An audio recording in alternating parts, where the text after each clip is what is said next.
So we're kicking off the second session with Nigerian film business and industry overview presentations. We have about five. We have five of such presentations. They're going to be about between 15 to 10 minutes each, according to how they've been allotted. And in this session, that will entirely be for like an hour or thereabouts, and what the future holds. Ladies and gentlemen, this man is definitely no stranger to NIFS and the film industry, and do I say the entertainment industry as a whole. Please, let's welcome the father of the newest baby in the hood, Now Media Entertainment Group, Mr. Moses Babatope.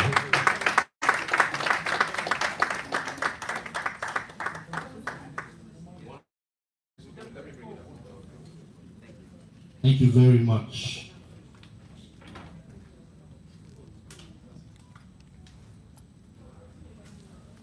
Good afternoon, everyone. I promise not to make you sleep. I know you had lunch.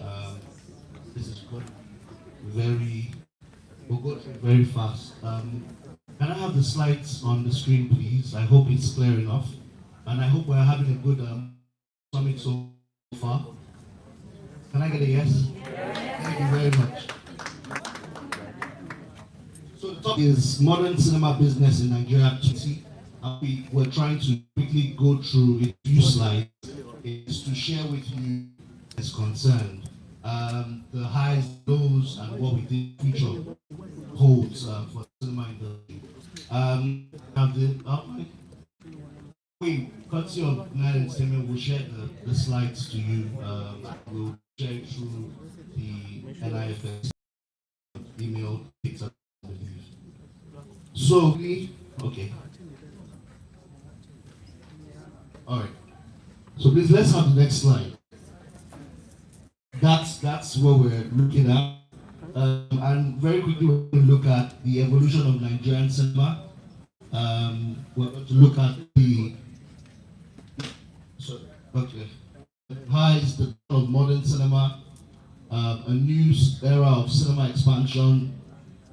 I'll read from here. The birth of Nollywood in modern cinemas, box office breakthroughs, and trust me, we're going to go through them very quickly. The year we recorded a series of firsts, technological advancements or breakthroughs in the Nigerian cinema business, international recognition and growth, pandemic effect on cinemas, which is a thing, which something has happened, and sometimes we don't talk about it enough. We don't look at that impact on the wider film industry, the post-pandemic patterns, the lows, challenges faced, economic and political setbacks, streaming wars and their impacts, and what the future holds. Thank you. Really helpful. Thanks. I want to give a great credit to my colleague, Ondofa, all the way from Abuja, who helped us in putting the presentation together. Thank you for doing it. Thank you very much.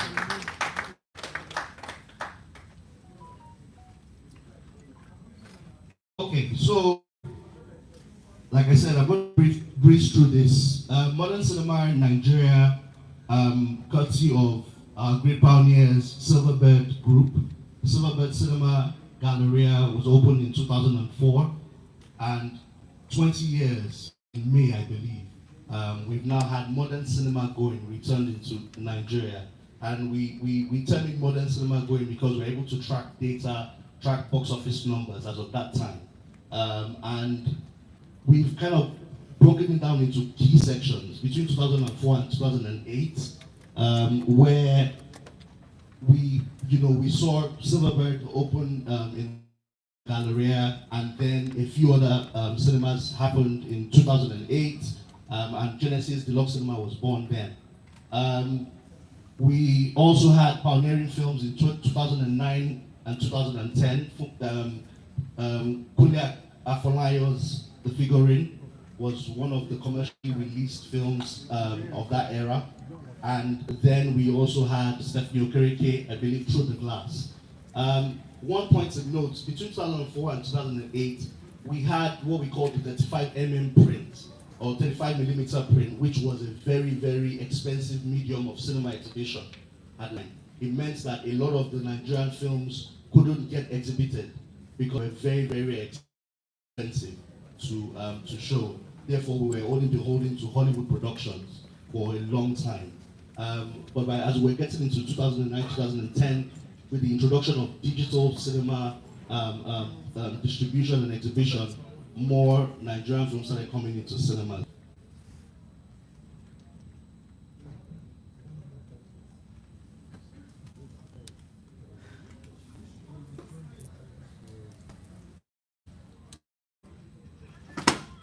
Sorry, I'm trying to get used to the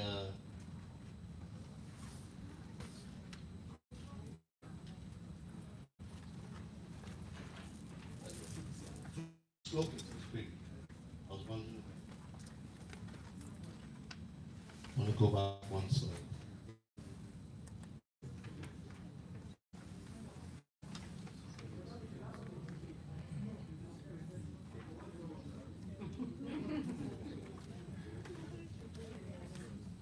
It's really. Can I speak? Can I talk to you guys to help with the slides rather than me doing it? Yeah.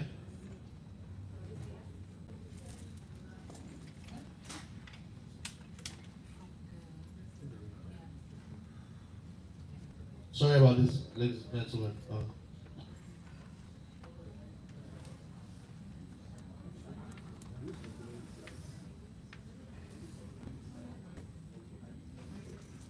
Yeah, I'm ready. So let's go to slide 5.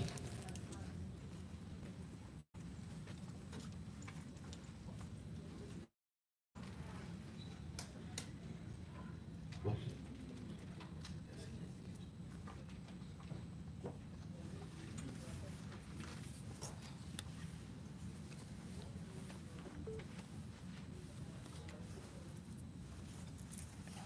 All right, can you hear me now if I give the signal? All right, next slide.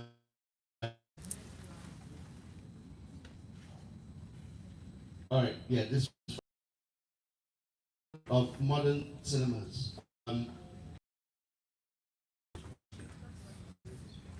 We'll go a new era of cinema expansion. What I was going to say with the slide that just went off was 2004, we had Silverbird Cinemas come into the picture. 2008, Genesis Deluxe Cinemas come into the picture. And then 2006, between 2004 and 2008, there was the Metro Cinemas that then ended up being changed to Genesis Deluxe Cinemas. 2008, we had Ozone Cinemas in that's between 2004 and 2010. Then we had a new era of cinema expansion. And that time, in 2013, we had less than 15 cinemas. 2016, we now got to almost 40 cinemas, courtesy of financial interventions by a private equity firm for Film House and Bank of Industry for the whole sector. And then next slide, please. And then we now had the birth of Nollywood in modern cinemas. Again, between 2004 and 2010, this is another section where we had Through the Glass by Stephanie Okereke, we had the Figurine by Kunle Afolayan and EJ The Journey, bringing together Motola and Genevieve Naji in 2010. That became the highest grossing film, I believe 66 million grossed in 6 or 7 sites. At the exchange rate at that time, I think that was probably about $400,000 at the time for 6 or 7 sites. That's when we started to see the indication that local films could do well at cinemas. I'm not too sure of the number of tickets sold then, but at an average ticket price of less than 1,000 naira would have been over 60,000 tickets sold at the time from 6 or 7 locations. So that's when we started getting an indication that, you know what, there is business here, not just for Hollywood films, but for local films. Next slide, please. Next slide, please. Okay, so box office breakthroughs. We're moving past this. I'm making sure that I want to make sure I'm not boring anyone. But please, one of the things we talk about when discussing with filmmakers is just having, comparable box office information, understanding the journey we've made, understanding the impact of cinema and why we keep talking about cinema. We keep talking about it from a data standpoint, from a real business standpoint. as opposed to the other forms of monetization where sometimes it is very subjective, there's no real science to it. With cinema, the numbers are very clear. For those that have released films in cinemas, you will see everything by, ticket price, by, the show times, by the locations, by the various ticket prices. It's very granular. So having in-depth understanding of how it works in the cinema industry is very, very good for filmmakers' development. So here we just have highlights of the big box office breakthroughs, and you can see them. 2010, EJ's Journey, 2014, 30 Days in Atlanta, which grossed over $1 million at its time in 2014. 2016, 2017, The Wedding Party, which has become an iconic film, released in over 23, 25 countries, The Wedding Party 2, particularly. Ghetto, Battle on Booker Street, The Tribe Called Judah, all instructive films that have become highest grossing films since the pandemic. That's what is very instructive about these three titles. Let's move on. The next slide is about the year of the first. In 2016, we had major breakthroughs with the selection of Nollywood films at the Toronto International Film Festival. I think that was a very big breakthrough year for Nigeria. We had 8 films selected for that festival, and that's when it now really came to light that our films had done in terms of quality filmmaking. And then, of course, The Wedding Party's record in 2016, and then in terms of direct theatrical distribution with studios being able to distribute their titles directly into Nigeria. Filmone had it first in that year, 2016. Prior to that, it had always been going through East Africa or South Africa. Next slide. Again, in terms of the cinema industry, another thing that maybe we do not showcase or say enough, and even though we experience it, I think we have to give kudos to a lot of the companies that have invested in the technology to make the cinema business viable. We had in 2016 the first IMAX, and in 2018 or 2019, I believe, premium formats were also invested into by Genesis Cinemas with ScreenX and Silverbed with 4DX in multiple locations. And in 2019, the second IMAX as well was invested in by Filmhouse Cinemas. Next slide.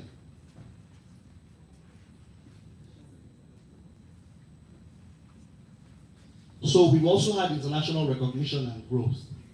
We just mentioned the Toronto International Film Festival in 2016, the Nigerian International Film Summit, in which you are in its, I believe, 7th edition. The first edition was held at the American Film Market in Los Angeles in 2017. Again, I think that deserves a lot of credit. Highest attendance, believe it or not, we recorded 5 million tickets sold in this cinema sector. I think in at the time, less than 60 sites. 5 million admission tickets we got in 2018, and then it declined very little. It declined a bit in 2019. We had ComScore at the world's largest box office measurement in Nigeria as well to verify and validate all our data. They came in 2018. We the only trade body for cinema in terms of cinema business in Africa was formed, CAN. We have the chairman here. I believe he has a presentation too. So CAN was incorporated in 2018. The industry was also recognized as the emerging cinema market at SECOM in 2019. And then, of course, in 2019, we also had pre-pandemic revenues. And then 2019 as well, towards the end to 2020, the first film fund of $1 million was raised by a combination of Filmone, Huawa Media, and Empire Entertainment out of South Africa. And 2022, first foreign studio premiere in Nigeria with the premiere of Wakanda Forever. So those are historical information for you to have. Next slide.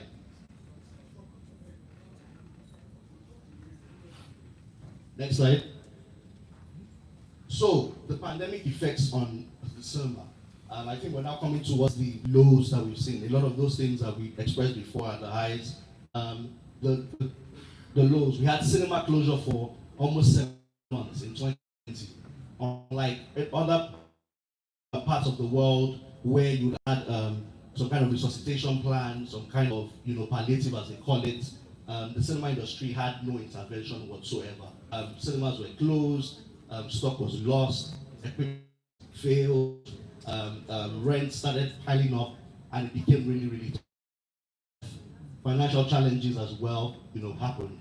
But despite that, the resilient cinema sector, in that same year, we recorded the highest grossing and one of the highest number of tickets sold with Keto Saga, selling over 1,000 tickets between December 2020 and March 2021. Next slide.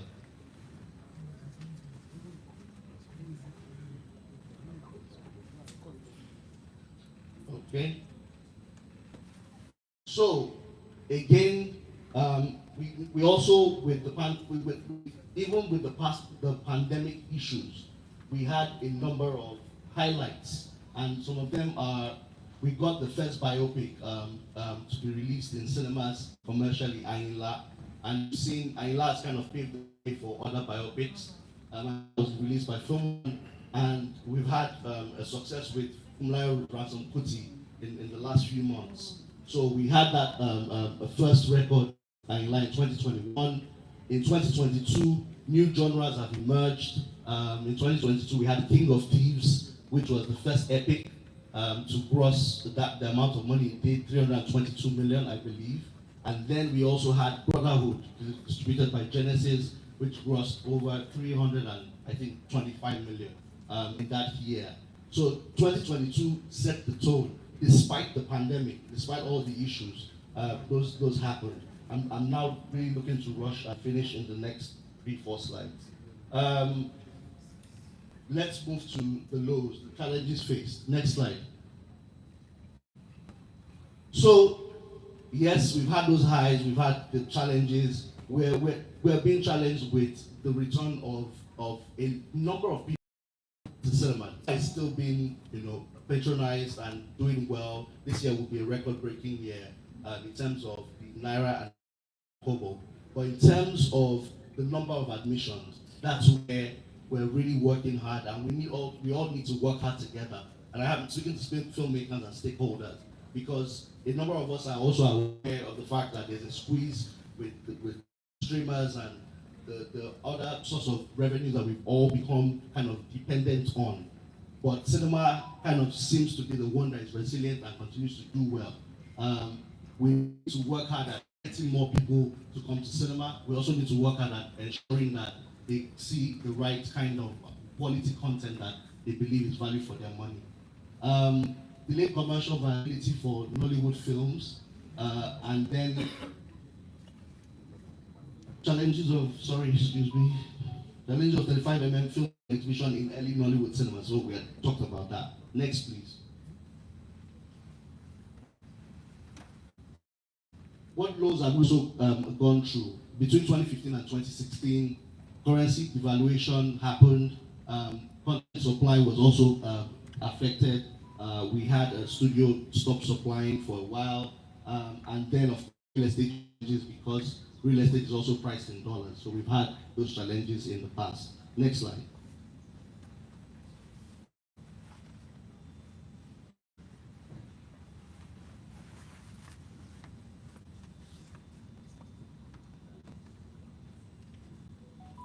So other challenges that we've also had to face in the cinema sector include adverse weather. As you know, when it rains, it floods, it affects cinema attendance. A lot of people sometimes do not factor that in. Sporting events affect cinema attendance.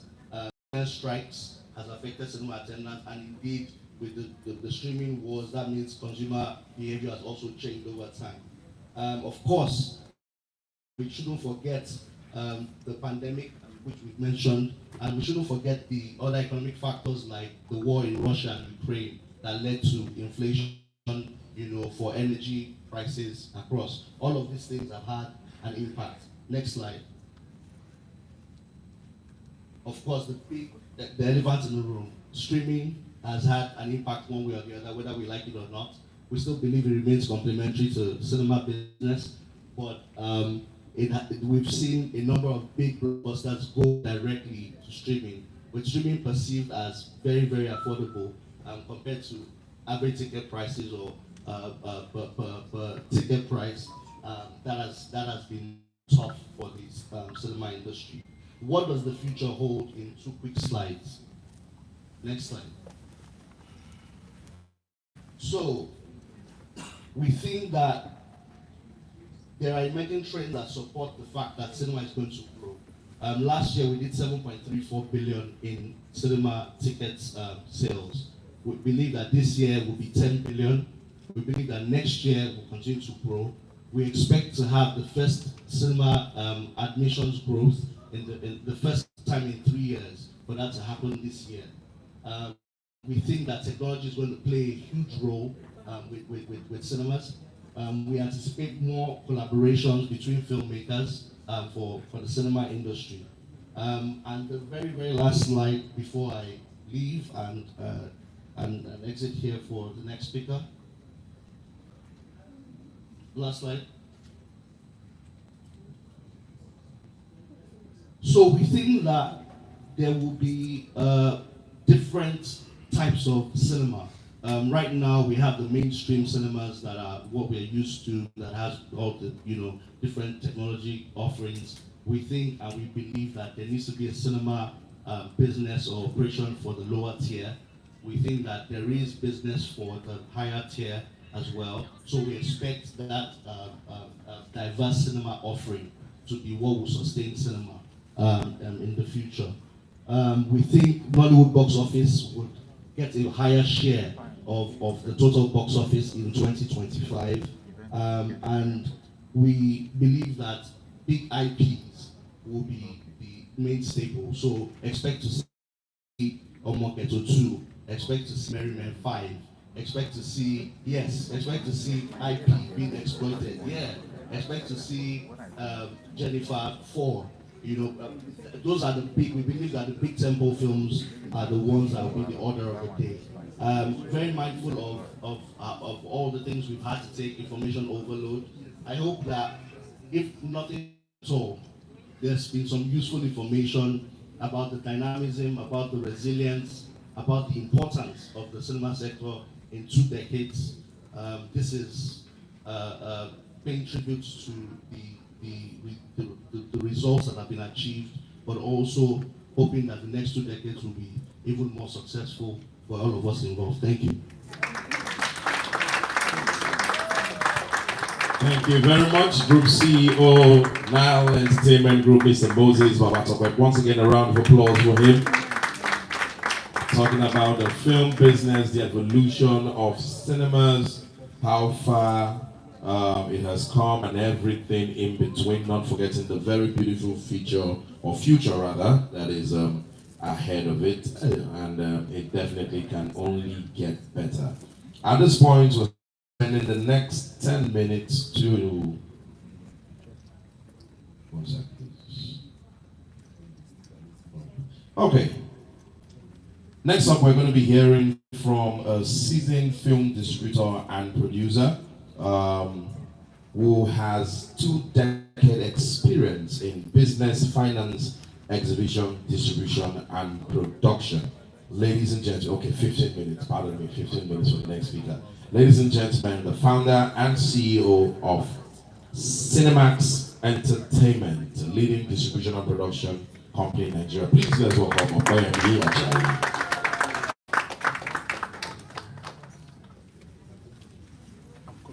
Good afternoon, everyone. I think I have a slide. It would be up there.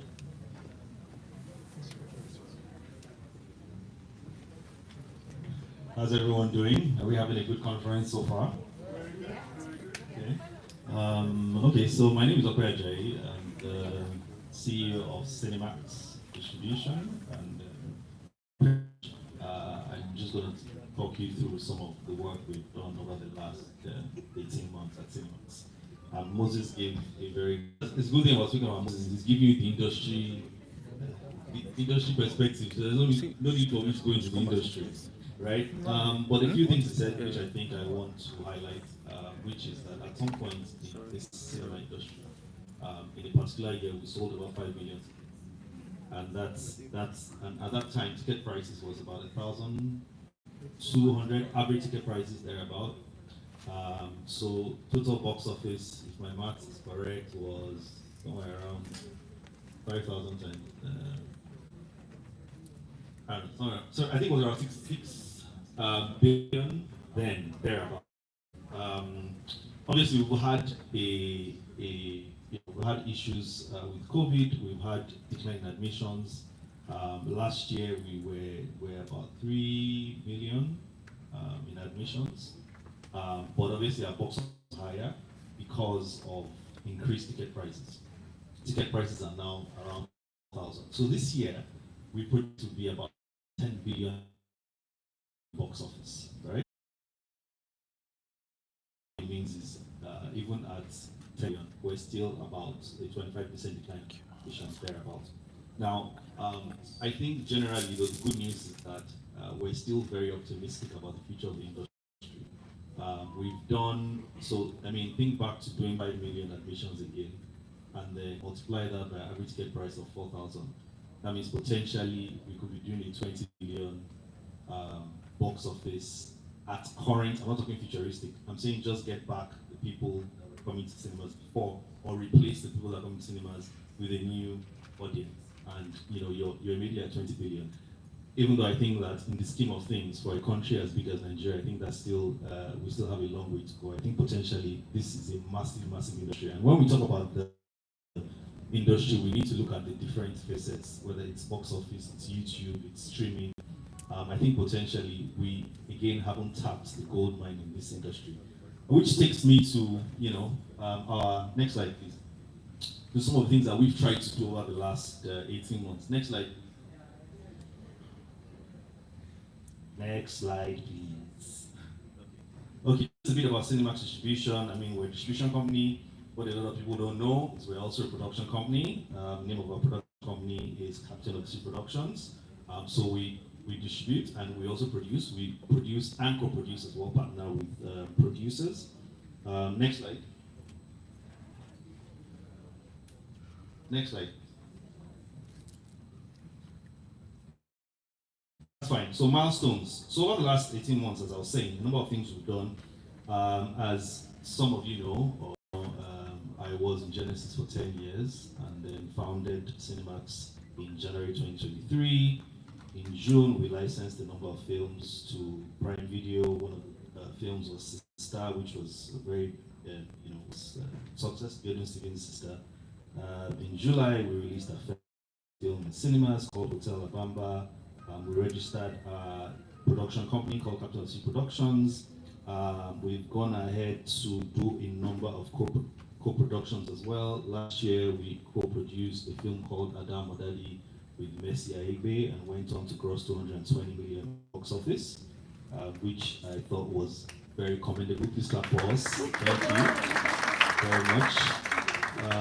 We also went on to do, so the number, I mean, these are the major highlights. So December, yes, we did Adam Odadi, which was very successful. This year, we licensed a number of films to Prime Video as well. In April this year, actually it was in March, we also then started another co-production with someone called Wumi Toriola for a film called Queen Latifah. And part of what's driving our interest, our continuing investment in the sector is that we believe that we can get back at a worst case to that minimum 5 million admissions that we had at some point and then start to grow from there. We think that, I mean, when the industry succeeds, and then the entire, and box office is very important, it drives the entire ecosystem. Earlier in the year, we all heard the news about Prime Video stopping to license films in Nigeria. One of the territories that they didn't leave was India. And the only reason why they didn't leave India was because India has a self-sufficient market. So this idea that some international company is going to come and save us or bail us out is never going to happen. At the end of the day, we have to build this industry, we have to fight for it. We have to collaborate. I think one of the things we don't do very well is collaboration. So for us, collaboration is very important. I was talking about the collaboration with Material, and one of the reasons why we're doing that is because we know that she has a very strong grassroots fan base, right? And a few days ago, next slide, and yesterday actually, not a few days ago. Okay, so these are some films we've licensed. Next slide. So, right, I spoke about Damadadi earlier. We have a murder mystery coming out next year as well. And then in September, we have Queen Latifah that I spoke about, and I'm going to play the trailer because I'm going to miss an opportunity to sell our film coming out on 27th of September. And one of the things our partnership is, like I said, Wumi Trailer has a very strong fan base, which a lot of people may not quickly realize. And one of the things we also realize with, like I said, we're very big on collaborations. We know our strengths and we know who we partner with. Since we released the trailer, the biggest inquiry we've gotten is from people online is where can they watch the film? Now that tells me that there's a lot of people that have never been to cinema, or where is the nearest cinema? That's the biggest inquiry we've gotten. Where is the nearest cinema? Which cinema can I go? And you will think that everyone knows where cinema is, everyone has been to cinema, oh, cinema is dying, people are going to streaming, but there's still, out of 10 inquiries, 4 of them asking where is the cinema, where can we get to cinema, how do we buy tickets? Some people are asking, can we buy tickets ahead? So for me, it's good and bad. It shows that there's a lot of work to do, but it's more positive because it means that there's a market that we're potentially ignoring. It also means that there are many people that we can work with to collaborate, to create content, and potentially grow this industry and grow this business. So for us, we remain committed. Next slide. We remain committed to growing the industry and growing the business. Next slide, please. Next slide. Okay.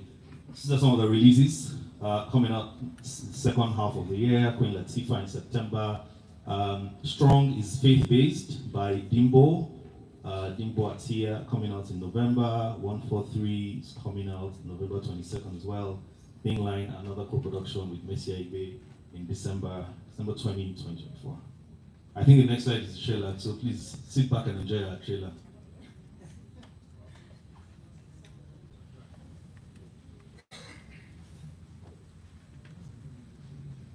This trailer was played, otherwise it only did.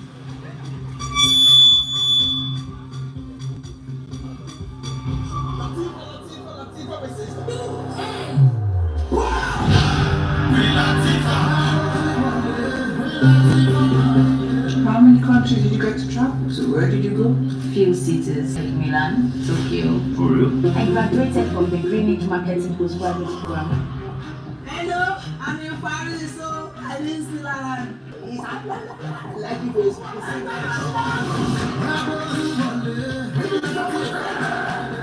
You live in Babylon Towers, right? Yes.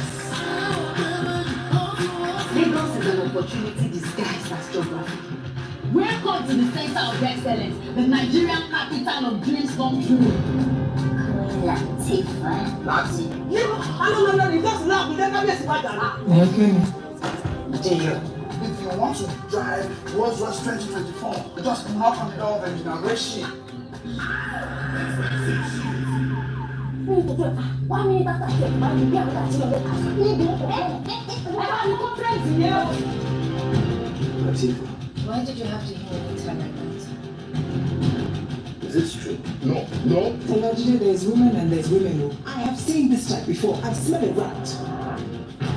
I don't like anybody rubbish my baby. Lórí òyìnbó mẹ́rin Olúwa ọpẹ́ wa.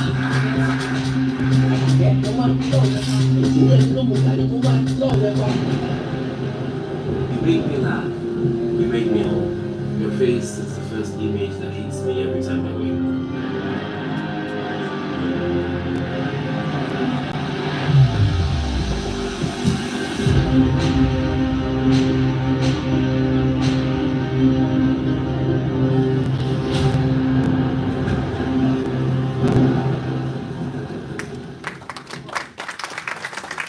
Thank you. Please come to cinema September 27th. But again, on a more serious note, we think that, and the jury will be out very soon, we think that this sort of collaborations are the key to the future of the industry. Partnering with people who have certain strengths and then you know your strengths as well. We also have, you know, and I was getting some feedback earlier. Someone said to me, "Oh, but I don't really get what the trailer is about." I said, "Well, it's because you are not. It wasn't made for you. The audience, the Gen Z audience, they understand exactly what the trailer is about, and that's the other thing about it, you know, because a lot of the inquiries we're getting also from people in their 20s, you know, and so for us, you know, pay attention to data and let's see how we can grow this industry, and we're playing our part, and we hope that everyone will play their part. Thank you very much. Thank you very much, Mr. Awobokun-Chief. Please a round of applause once again. Ajayi, CEO, Cinemax. And, you know, speaking of what different generations can relate to, there's one of your titles I saw there, 143. I can bet Gen Z, they don't know it. 143, who knows the meaning of 143? Gen Z. No, you were born in 80 something. I need one, anybody that is younger than what, 25? Do we have any under 25 here? Oh, how old are you? 23. You will not know it. It's our slang that year. It's our slang. If we put it in any letter, that girl is gone. 143. Okay, who knows? They know now. The rest of us know now. The OGs know now. The OGs know. Lord Frank, you know the meaning of 143 now? You know 143 now? Of course now. In the days of Dito, I pick up my golden pen from my educational basket. I hope this letter puts you in a perfect state of health. If so, doxology. Gen Z have no idea. Gen Z on these days is let's just go to a film house. Let's go to a film house, buy shawarma. All right. They're the ones going to cinema and stress too much from our generation. All right. Now we've heard about the cinema. Oh, by the way, 143. Just in case we are overestimating some people in our generation, we don't know. 143 means I love you. Yeah, just 1-4. Gen Z will copy it now. They will not take it as if that's how they took Steez from us. Steez has been there since so. Steez has been there since. You understand? They are taking them from us. I mean, how they gonna the money? They have taken from us. Now they will hear this 143 now. When they will take it, we will not recognize it again. All right. We've heard about the film business, particularly from the cinema side of things, and of course from the distribution side of things. The next topic is very, very interesting. It talks about film business and marketing perspectives, film marketing for box office. You know, great film that should be and that can be exhibited in platforms that Mr. Moses owns or for people like Awobokun-Chief to distribute. The blockbuster code, creating a crowd-pleasing movie one step at a time. And this is coming from one who has 30 years experience in marketing films and growing company to deliver significant value. He is an author who has written a bestseller, The More 3 Formula, a guide to using exceptional customer service to grow revenue. He is presently the general manager, Ebonylife Place, here in Lagos, Nigeria. Ladies and gentlemen, welcome Mr. Michael D. Williams. Yeah, ladies, shout, it's in your mind. Just shout, just let it go,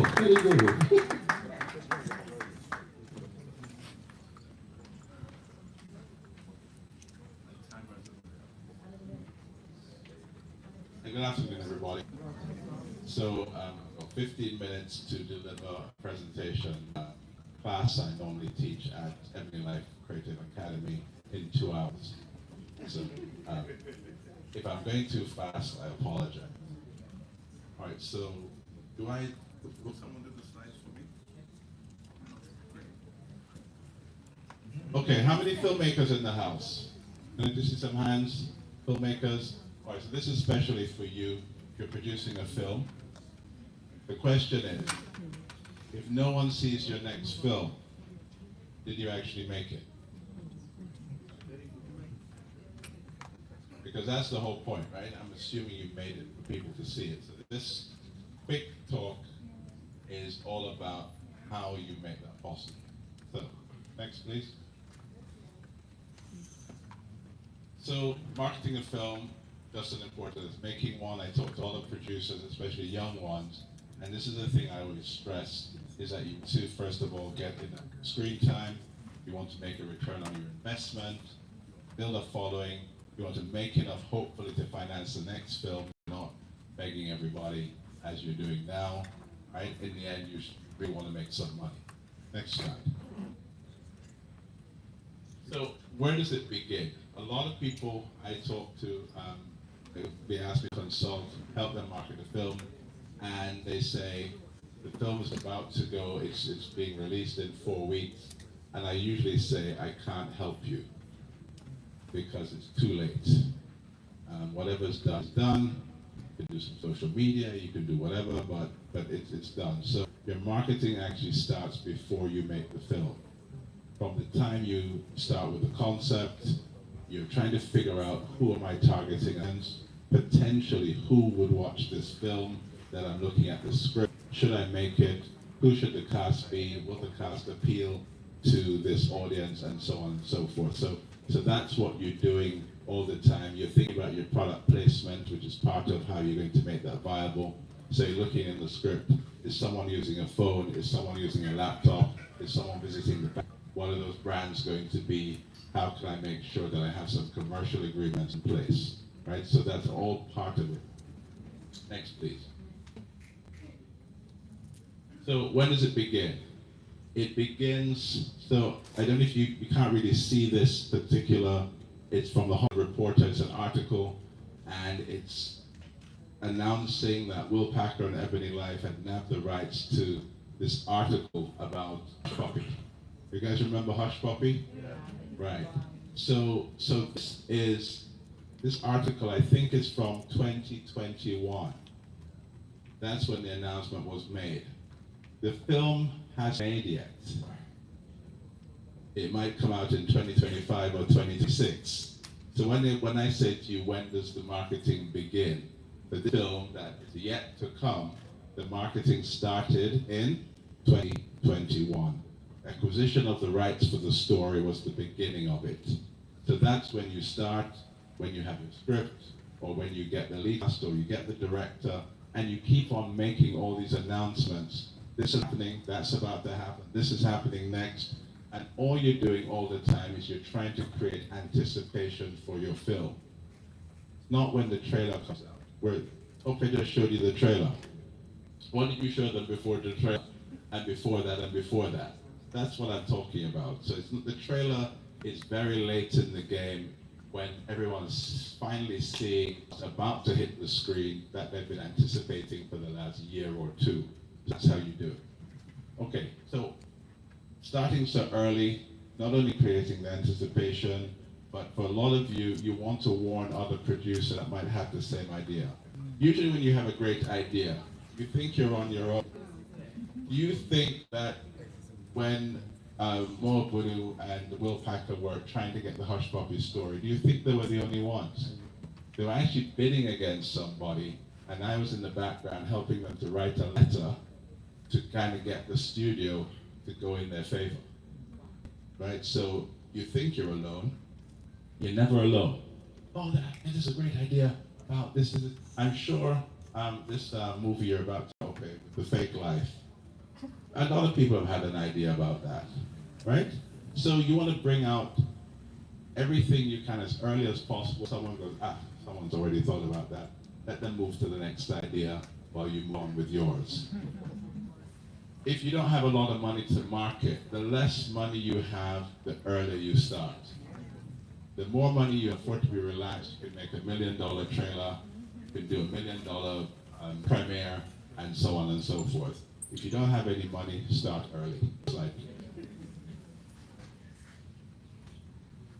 Take the audience behind the scenes. Big part of your marketing is to show people how the film is made. You will see the best Hollywood films. We don't do it so much here in Nollywood. I know a few people do it. Is you're showing people the stars, having their makeup done, talking about someone is saying, oh, I love working with this director. I love working with this actor. Someone else is saying, oh, there's some incredible special effects we're doing, there's some incredible stunts we're doing, and you're seeing just little things here and there that's telling you how the film is being made and why you should be excited about it. All right, so you're doing everything, the trivia, the film photography. When you're shooting your film, there should always be another shooting the shooting of the film. Okay? So don't just shoot film, shoot the shooting of the film, photograph everything, record everything, because you can also make your own film about the making of the film. And that in itself is marketing. Next. The details matter. So I had the privilege of working really just, I think, 3 years, 2016 to 2018, on marketing films. But during that time, I was able to market Wedding Party 2, Chief Daddy, Your Excellency, Olature. I think three out of all of those were number 1, number 2, number 3 highest grossing in Nollywood of all time at the time. You know, it's moved on now, but that was the story at the time. I really obsessed. I usually have no control over the title, but the logo, the tagline, everything else, I try to have control of, to influence as much as possible. Tagline is something that Hollywood movies, very rarely does anyone talk about that.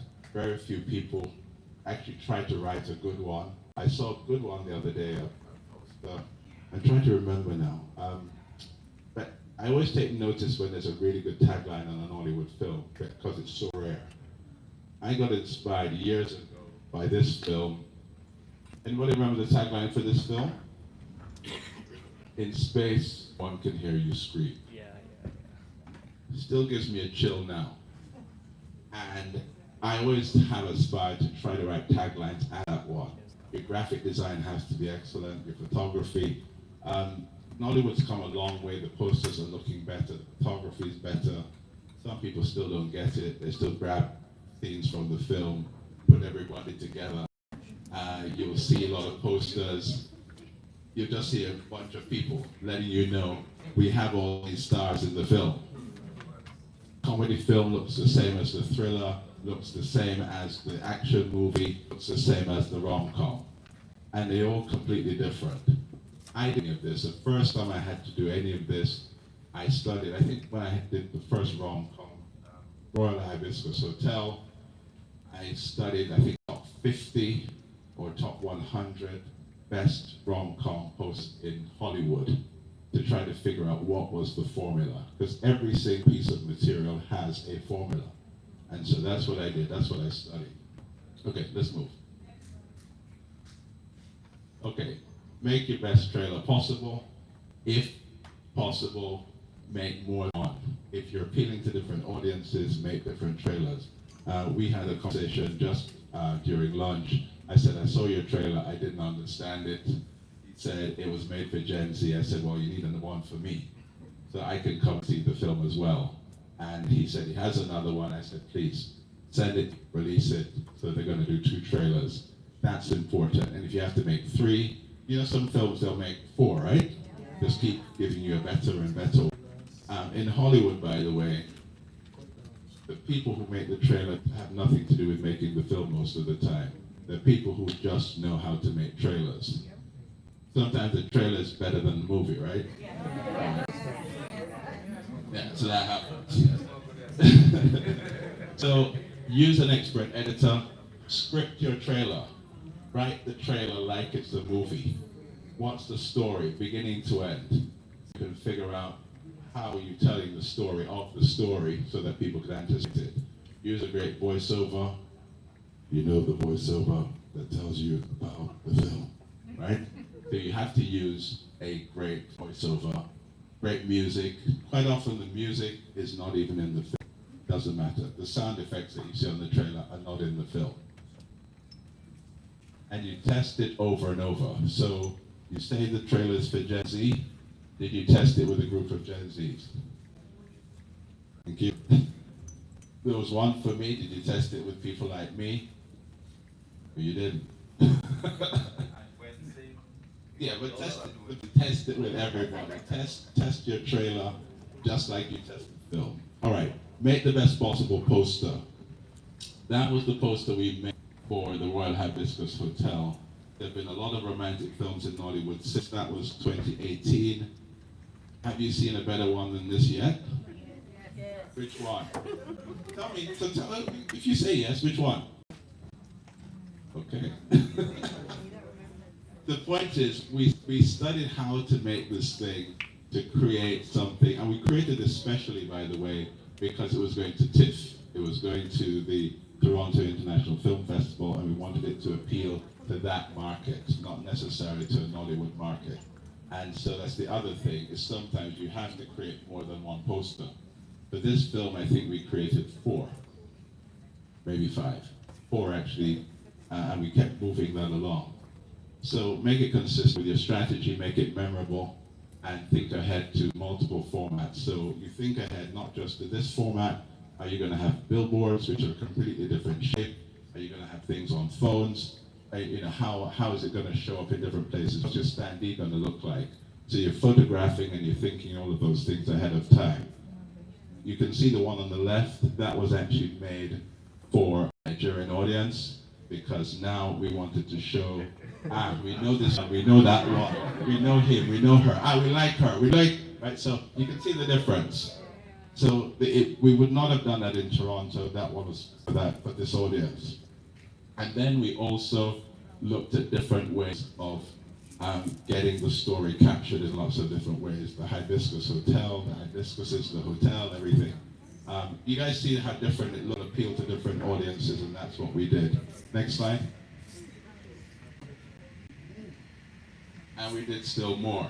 So that was the Nollywood version of the last one you saw, the cast in the background, because we know him, we know her, we like him, we like her, and so on. And then the last one, which never got released because it didn't test that well when we tested it with audiences. Hey. Did I make the point though about make a good poster for your film? So, plan your social media campaign. I won't go into this a lot because you guys know all about social media. You can find someone smart who can plan a social media campaign for you. But what I will say to you is try to make sure you have someone who's really good, not your cousin's friend. Okay? Get someone who actually has a track record in delivering the numbers, a consumer product, or something, even if they're not film experienced, who actually understands the audience you're aiming for. And then you make sure that you have, if possible, let your cast sign up in contracts that they are duty bound to promote your film. They will post so many things, they will do this, they will do that, because when you come to do it, they will tell you, I'm making another film, I'm really busy, I can't do it. So then they will do it. Make sure it's in the contract. Build a library of content, all your photographs, all your films, all your film clips, everything you were doing behind the scenes, this will now become your social media content, right? And you find different ways of doing it, memes, posters, giveaways, etc. And make sure you're tracking all of the numbers that you see that Barbie did, right? Produce great in cinema, don't forget that. In the weeks leading up to your release, you want people into a cinema to see something else. We'll see a great standee for your film. The bigger the standee, the bigger the film. That's what people think. That's the impression people get. So make sure your standee, in this case, I'm showing you a 3D type thing where people would actually climb in and take pictures with the cast. You can do all kinds of different things with your standee. But it's just remember that for everybody you're targeting with social media and everything, those people are out there somewhere. Your biggest audience are the people who are already going to the cinema. So don't forget to target them, because walking to the cinema, they're looking, 3 weeks time, that movie coming out, but they're already thinking, we're going to see that one. Okay. Have a premiere. Always have a premiere. First thing everybody says is, we don't have the money, right? Do you have the money for a premiere? Always. You always have a premiere. A premiere can be a big bash that someone has, but most of the Hollywood premieres that you've ever seen are not as big as a Nigerian premiere. think they are, but they're not. Because in the end, they show the film, and the cast stands in front of a nice backdrop, and around the world it goes, they have the premiere of the film. We thought it was a big star-studded bash with hundreds of people. It never usually is. So always have a premiere, friends, family, cast, group, everybody, get them together, because the most important thing from your premiere is pictures that you send around Nigeria, around West Africa, around the world, that your movie's out. So always do it. Next. Focus on your opening weekend or your opening week. This is the thing that, wait, where's Moses? Still here? Okay, so with the wedding party, Filmone, Ebonylife, when we were doing that, we were the first people to actually do the thing, which is to release the numbers. Prior to that, Nigerians don't want you to know how much money they're making. So nobody said anything. And we said, no, we're going to announce it. And as we're breaking the records, we're announcing X million naira. We ended up with 430 something million. No movie before had done more than 200 million. So we're proud to keep announcing that. And so now it's become a trend. As you know, everybody knows a billion naira movie, right? Right.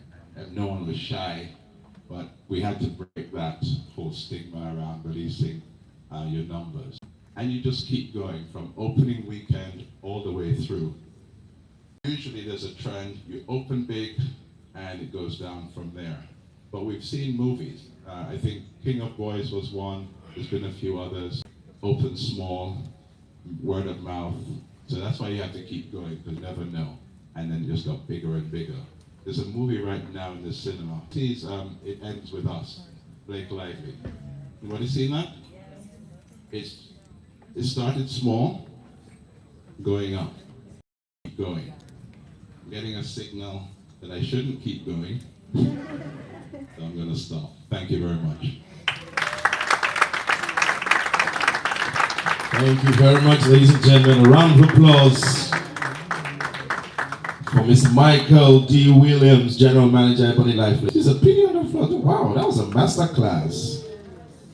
It's not by yet clap now. They just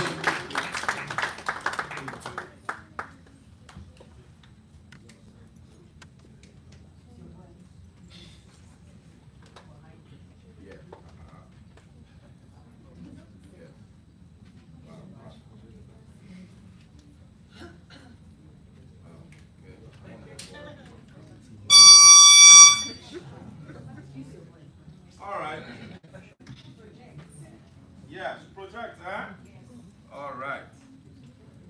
So we have left film to theater. That's why we are projecting. All right. So please a round of applause once again for Mr. Michael. We just had a 2-hour class that they pay for 15 minutes for free of charge. That's fantastic. That's fantastic. Wow. None of the above. All right, okay, it's better now. All right. Thank you very much, Mr. Michael. Thank you very much. That's indeed wonderful. I'm sure filmmakers here have definitely learned a thing or two and more. And particularly the parts where you don't have to be shy.